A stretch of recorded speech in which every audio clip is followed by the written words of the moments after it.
In this video, I'm going to provide a full walkthrough for how we use Smartlead to manage over 150 campaigns across 40 different clients. The main things that I'll be covering is how we keep everything tidy and orderly with these campaigns, because as you can imagine, it's a mess.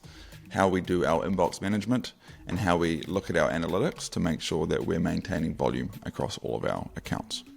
Let's get into it. So this is what Smartlead looks like. It's got Smart Prospect at the top. This is where you can find leads. This is where you build out all your campaigns, and you can see that we've got 173 campaigns in here. However, some of these are just drafted and not live yet. This is the master inbox. So this is where leads come in, and we've set up automation such that leads which are essentially positive or can result in calls come in as green. So you can see there's leads there. And then we've got our email accounts. So this is all the email accounts that we have attached. And if I remove these filters, you can see that we have almost 14,000 email accounts in Smartlead. This is all leads, which you don't use anymore. You use the CRM and you click all leads in here. So these are all the leads that we have in Smartlead at the moment, which is 210,000. We have a relatively low number and then switch them out to save money. Integrations, I don't use client access. We don't, surprisingly, we don't give clients access here at all. Okay, we manage everything ourselves. Global analytics, something which I believe is quite an underrated feature. If I look at just like, it's been a Black Friday and Thanksgiving, so the volume's been relatively iffy, but I find this super helpful to see trends across days over the last week, so I use this all the time. Okay, smart delivery. We don't use the placement tests, but you can use placement tests, and smart service. You can set up your own service here. So the main things is the email campaigns, the master inbox, email accounts, and your leads, and kind of looking at analytics. So let's just provide a high level overview for what's going on here. So the Smartlead lead can be called like a sequencer at its core. All right, that's kind of the main premise of why people use it. So what this means is what you are going to do is you're going to buy email accounts. Well, you're going to step back. You're going to buy domains, and then attach those domains are going to be email accounts. Right? And you are going to then attach these to Smartlead. Right? So you're going to essentially go to email accounts, and you're going to connect mailboxes, or you're going to purchase mailboxes in the app. Typically what you do, and I would recommend, is if you're just starting out, yeah, you can purchase them in the app, but like if you go to purchase here and you go to, you're going to see the providers here. This is provided by InboxKit. Like you can just go to InboxKit, and if you go to pricing, it's going to be cheaper, $2.99 for the first month, and then it's going to go back to $4.50. $4.50. So it's going to be significantly cheaper to just buy it from the provider. So they've got the provider here, so just go to the provider, and then that you just literally attach your Smartlead account to this, and it's going to look exactly the same. So there you go. So what you're going to do? You're going to attach your email accounts. You're also going to upload your lead lists, right? So you're going to lead list.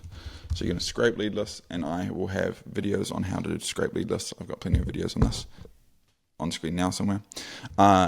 Scrape lead lists, you're going to upload those lead lists. You're going to also write copy. Right? Write copy.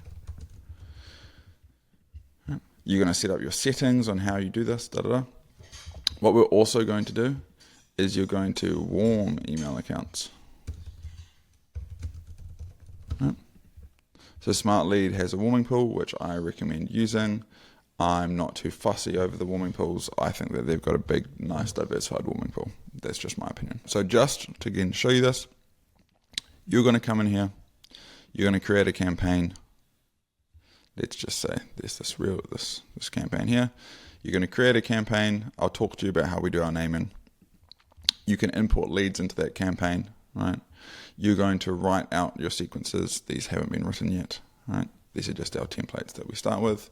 You're going to write, hey, hope, whatever you're going to write in your email copy. again, I've got plenty of videos around how to write email copy. Cool. You're going to click setup. You're going to go down here. You're going to choose which sender accounts are attached. All right. So you can just choose from your list of sender accounts which are attached. You're going to schedule the campaign if you want to, and then you're going to modify the settings, and these settings are going to depend on a few different things. So I'd probably recommend you do send plain text. We send videos, so we don't send plain text. If you don't send videos, do send plain text. Don't track email opens and don't track when clicks. And I would recommend you have this on, and I would do that. Okay, cool. And then you're going to go to schedule campaign. This is where you're going to set your daily volume, right? And you're going to find a review, and it's going to go live, right? So that's how you get a campaign up and running, okay? And you're also going to warm email accounts before they go live.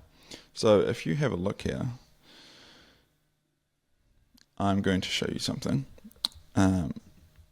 Campaign status. If I go to all our drafted campaigns, you're going to see that we've put on a warming date, warming until these dates, right? Which is yesterday, so they should get put live. Warming until, warming until, warming until. So this is just something that I would recommend if you're trying to manage this at scale, is that when you set up a campaign, so typically the workflow is we will buy a whole lot of email accounts, we'll set up a campaign, move them into Smartlead, we'll get them warming, 2 weeks warming period, we'll attach them to this campaign, and then I'm just going to change the name of the campaign to let everyone know when these accounts will be warm, so 2 weeks after they start warming, right? And that way nothing falls behind, okay? Let's just go back to here, and then what you're going to do is it's going to send emails, and then right, so it's going to send out emails at the volume that you have requested it for, and then you're going to get replies that come back into this master inbox, right? Cool. So these are all replies that are coming back in. Right. Fantastic. So that is what's going to happen here. I'm going to talk a little bit about unique ways that we use it. And I say unique, I don't 100% know what other people are doing. So these are some ways that we weren't necessarily taught that we're getting some good value out of. So one of the main things is I just highly recommend using folders. If you are managing multiple clients, have each one in its own folder. So each of these is its own client. And then if you can go into any of them, I'll go into like a big one of ours, right? So then they've got all their campaigns in their folder and it doesn't get messy, okay? And then you can see that there's some replacement clusters, this sort of thing, like backup clusters in here as well. So definitely recommend using folders if you're managing multiple clients. I also recommend using the global analytics. So big crazy discovery, the more emails you send, the more money you make. So I care about making sure our weekly volume is always increasing, and that can be always increasing by getting clients to send out more outreach, just sending out more outreach per client, getting more clients to send outreach for, making sure the downtime on accounts is very low, meaning that, you know, if an account burns, making sure that gets replaced really quickly.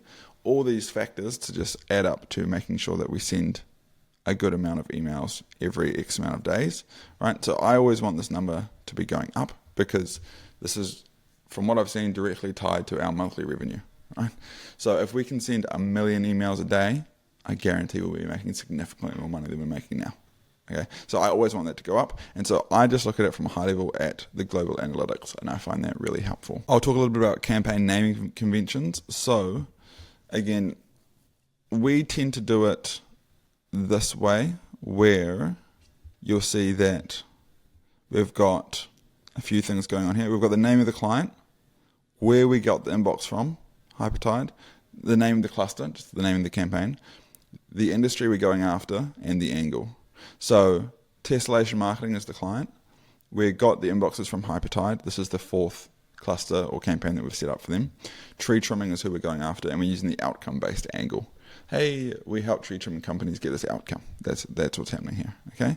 So I recommend doing this, and then you can also add onto it, if it's warming until X amount of date, and then when it goes live, you can delete that part of it. So I find that to be super helpful.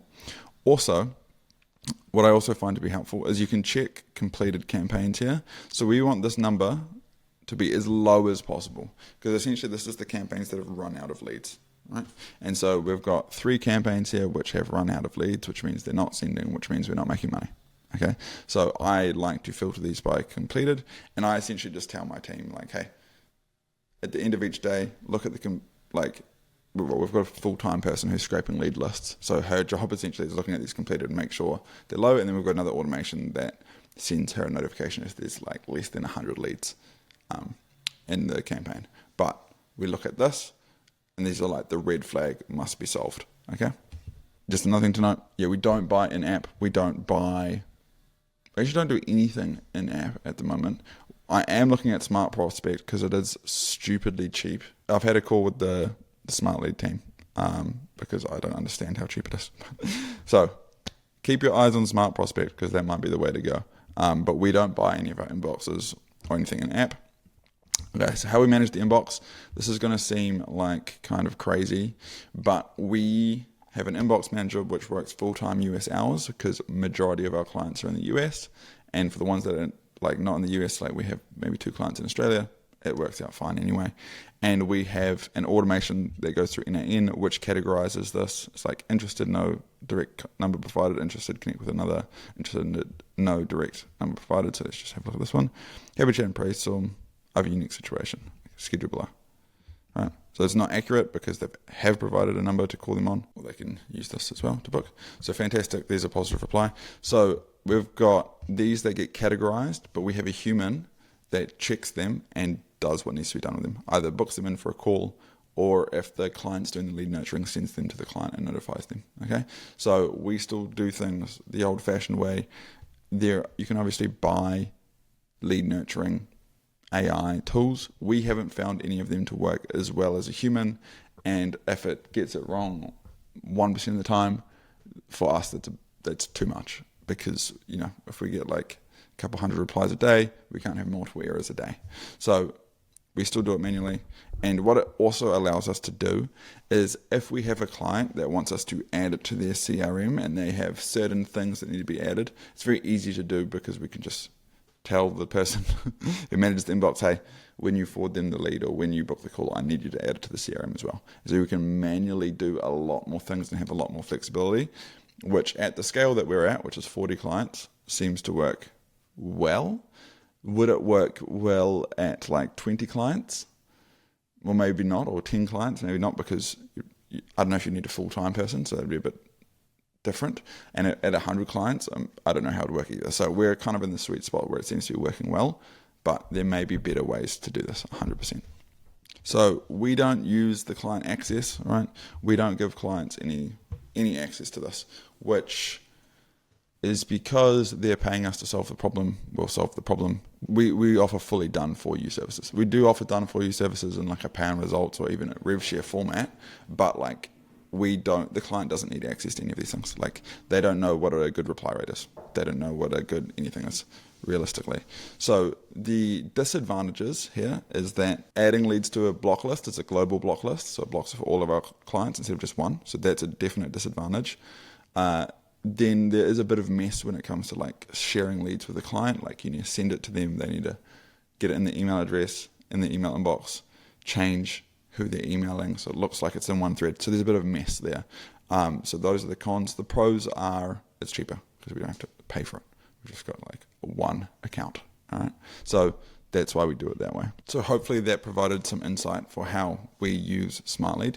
If you're looking for some help, some assistance, somebody to help generate you leads for your B2B business, then there should be a link below this video to book in a call. If you want to dive deeper onto this subject and fully flesh out how to do this for yourself, there should be a 90-minute video on screen now. I'll see you there. Peace.